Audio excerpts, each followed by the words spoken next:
Hi families, welcome to my channel. நம்ம சேனலுக்கு நீங்கள் புதுசாக இருந்தீங்கன்னா சப்ஸ்கிரைப் பண்ணிக்கோங்க. பக்கத்தில் இருக்கும் பெல் ஐக்கானை கிளிக் பண்ணிக்கோங்க. அப்போ தான் நான் போடுற வீடியோ உங்களுக்கு நோட்டிஃபிகேஷனாக வரும். வாங்க வீடியோக்குள்ளே போகலாம். This video sponsored by Bymot e shopping private limited. நம்ம வீட்டுக்கு தேவையான கிராசரி ஐட்டம்ஸ் வாங்குறதுக்கு பைமோட் ஆப்பை யூஸ் பண்ணுங்கள், பர்ச்சேஸ் பண்ணுங்கள். Thanks for shopping. ஒரு கருத்து நிறைந்த ஒரு குட்டி கதையை தான் இன்றைக்கி பார்க்க போகிறோம்.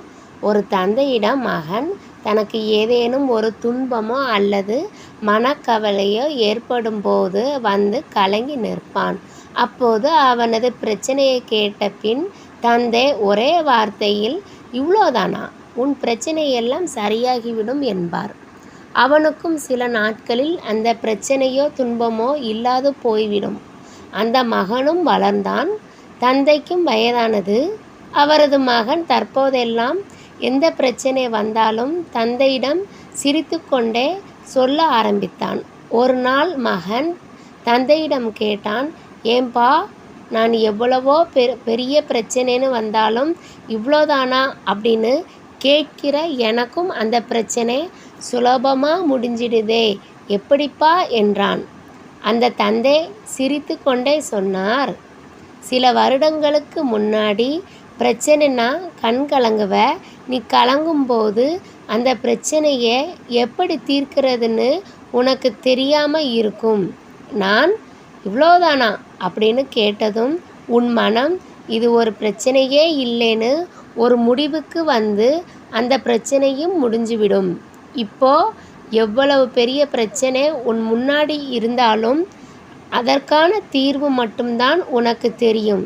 சின்ன வயசில் எனக்கு ஏதாவது பிரச்சனைன்னா என்னை பயமுறுத்த ஆள் இருந்தாங்களே தவிர தைரியம் சொல்ல ஆள் ரொம்ப கம்மியாக இருந்தாங்க. அதனால தான் நான் எப்போவும் உன்கிட்ட எந்த பிரச்சனைனாலும் இவ்வளோதானான்னு கேட்பேன்" அப்படின்னு சொன்னார். நாம் எவ்வளவு புத்திசாலியாக இருந்தாலும் ஒரு நிமிடம் இவ்வளவா அப்படின்னு நினச்சா நாம் அங்கேயே நின்றுடுவோம். ஆனால் இவ்வளோதானா அப்படின்னு நினச்சா அதை தாண்டி அடுத்த கட்டத்துக்கு போயிடுவோம். அடுத்து ஒரு குட்டி கதை, மனிதனும் பிரச்சனைகளும். எலி சாதாரணமாக இருக்கும்போது மரத்தாலான பொருட்களே ஓட்டை போட்டு நாசம் செய்யும். அதே எலி அதற்கென வைக்கப்பட்ட மரப்பொறியில் சிக்கிக்கொண்டால் எப்படி தப்பிக்கலாம் என பயத்தில் அங்கும் இங்கும் அலையுமே தவிர மற்ற மரப்பொருட்களை ஓட்டை போட்டது போல இம்மரப்பொறியையும் ஓட்டை போட்டு வெளியில் சென்று விடலாம் என யோசிக்கவே யோசிக்காது. ஆமாம், இப்படி யோசித்தால் அதிகபட்சம் 5 நிமிடத்தில் பொறியையே ஓட்டை போட்டு வெளியேறிவிடும். ஆனால் மரப்பொறியில் சிக்கிய எலியே நீங்கள் 5 நாட்கள் அப்படியே வைத்திருந்தாலும் அது தன்னால் வெளிவர முடியாத ஏதாவது பொறியில் அடைத்து வைத்து விட்டது போன்றே அங்கும் இங்கும் அலைபாயும். நம்மை யாரும் காப்பாற்ற மாட்டார்களா என ஏக்கத்தோடு பார்க்கும். அதற்கே உயிர் பிழைக்க வழி தெரிந்தாலும் அந்த பதட்டத்தில் அதனது மூளை வேலை செய்யாது.